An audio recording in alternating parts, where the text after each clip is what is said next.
सकते हो। ठीक है, बात समझ में आ रही है? आगे चलते हैं। चलो देखो, अब हमारा ये काम आई निकाल कर दे चुका है, तो मैं अपना मेन फॉर्मूला जो मेरा ऑर्बिटल मैग्नेटिक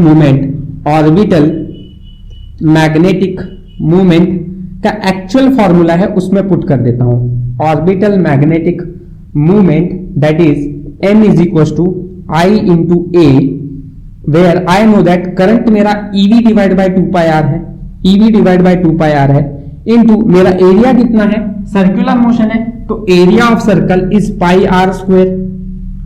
पाई से पाई कैंसिल, आर से आर कैंसिल, तो EVR डिवाइड बाय 2 ये आपका मैग्नेटिक मूवमेंट होगा, ये आपका मैग्नेटिक मूवमेंट होगा।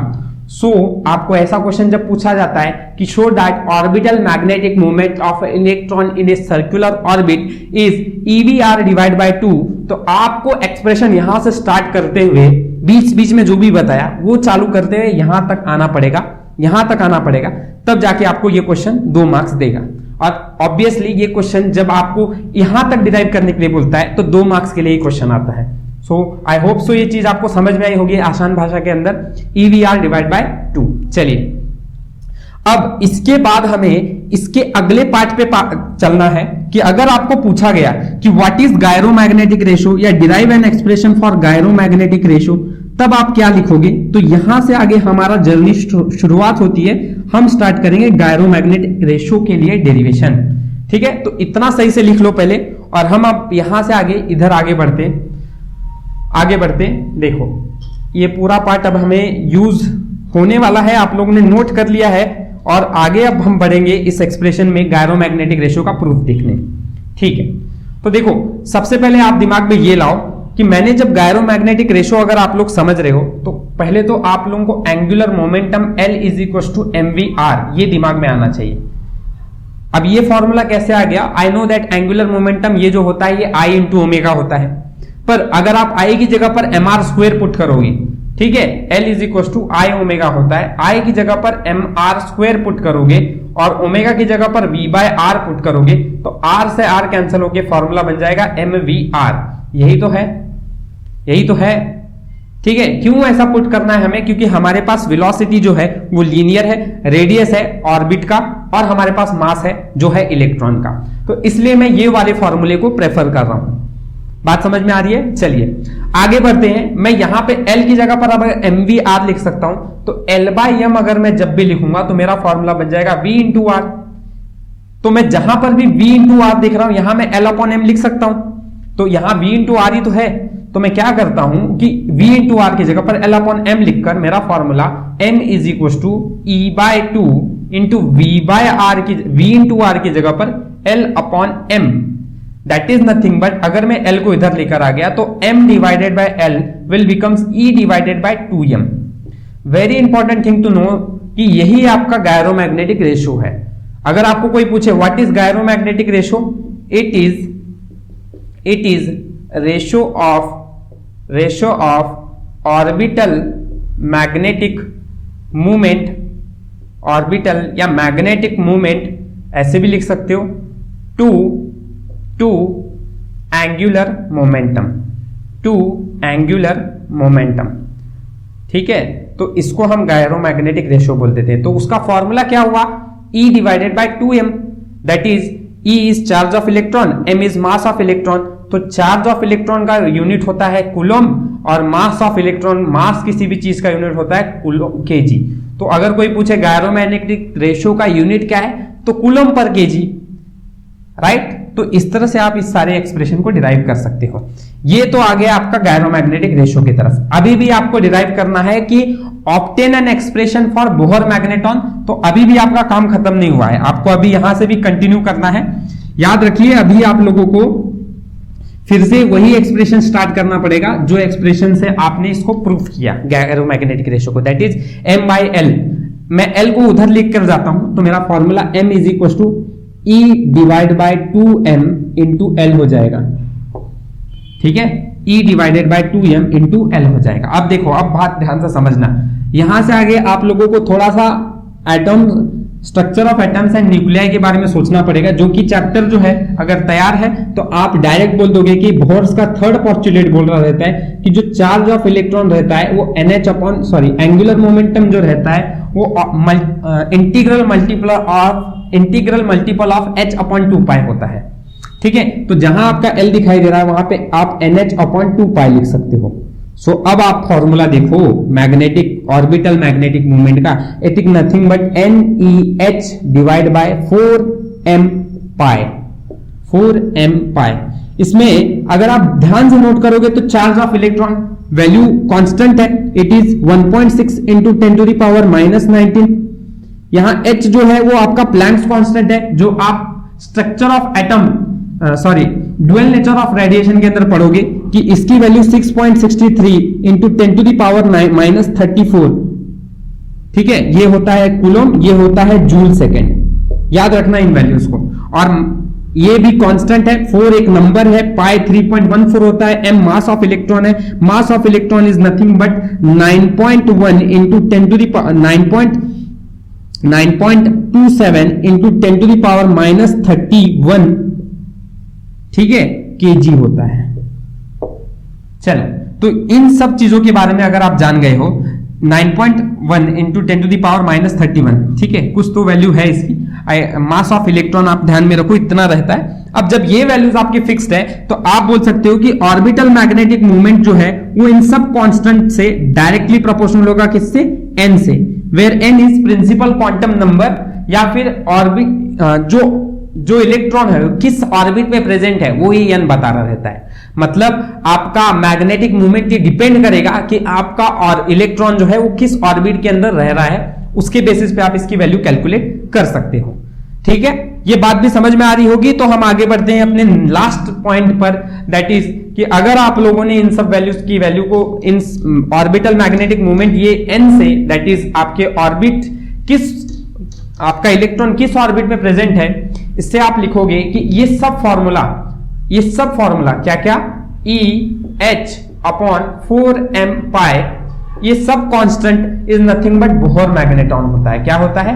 Bohr magneton. और अगर आप इन सब कांस्टेंट को कैलकुलेट करोगे तो इसकी वैल्यू आपकी 9.274 into 10 to the power -27 10 to the power -24 ये रहती है। ठीक है, सो ये वैल्यूज आपको याद रखनी पड़ेगी, ये वैल्यूज आपको याद रखनी पड़ेगी। ये कांस्टेंट है जो कि इसको सॉल्व करने के बाद आता है, और यही आपका एक्सप्रेशन था, derive an expression for Bohr magneton that is EH upon 4m pi. I hope so ये वीडियो में आपको ये जो पूरा बड़ा वाला एक्सप्रेशन था समझ में आया है।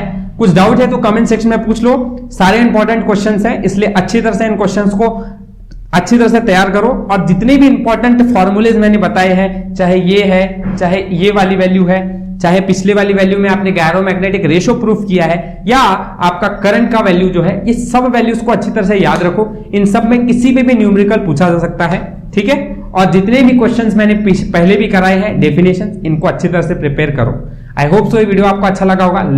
लाइक एंड शेयर कर दो, चैनल को सब्सक्राइब कर दो। Thank you for watching my video. हम मिलते हैं अपने नेक्स्ट वीडियो के अंदर।